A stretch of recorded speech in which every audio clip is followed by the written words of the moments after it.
திருவள்ளூர் குமுதம் நகரில் electric scooter charge செய்யும் போது ஏற்பட்ட விபத்தில் இருவர் காயமடைந்து மருத்துவமனையில் சிகிச்சை பெற்று வருகின்றனர். பாத்தியா, இதுக்கு தான் இந்த வெஹிக்கிள்லாம் வாங்காதுன்னு சொன்னேன். எவ்வளோ பெரிய ஆபத்தை விலை கொடுத்து வாங்கியிருக்கவர். எனக்கு அந்த ஆபத்தே இல்லை. ஏன்னா நான் வெஹிக்கிள் வாங்கும்போது கையோட ஆட்டோமேட்டிக் டைம் கண்ட்ரோலரையும் வாங்கிட்டேன். இது என்ன டிவைஸு? இதனால் என்ன யூஸு? இந்த ஆட்டோமேட்டிக் டைம் கண்ட்ரோலரை யூஸ் பண்ணி நம்ம வெஹிக்கிள் சார்ஜ் பண்ணும்போது கரெக்டாக எவ்வளோ நேரத்தில் பவர் ஆஃப் ஆகணும்னு இந்த டிவைஸில் செட் பண்ணி வச்சிட்டோம்னா கரெக்டாக அந்த டைமுக்கு வண்டிக்கு போகிற பவர் ஆஃப் ஆகிடும். வண்டியிலே பேட்டரி ஃபுல் ஆயிடுச்சுன்னா ஆட்டோமேட்டிக்காக பவர் கட் ஆகிடும். அப்புறம் எதுக்கு இது? வண்டியில் ஐசி மூலமாக தான் பவர் கட் ஆகும். ஆனால் இந்த டிவைஸை யூஸ் பண்ணும்போது வண்டிக்கு போகிற பவர் டோட்டலாக கட் ஆகிடும்.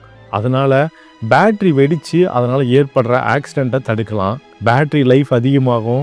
அது மட்டும் இல்லை, கரண்ட் பில்லும் கம்மியாகும். இது ரொம்ப நல்ல டிவைஸாக இருக்கே. இது எப்படி வாங்குறது? நீங்கள் இந்த டிவைஸை வாங்கணும், இல்லை டிஸ்ட்ரிபியூட்டர்ஷிப் எடுத்து இந்த டிவைஸை வாங்கி சேல் பண்ணணும்னு நினச்சிங்க அப்படின்னா இந்த நம்பருக்கு கான்டாக்ட் பண்ணி பேசுங்க.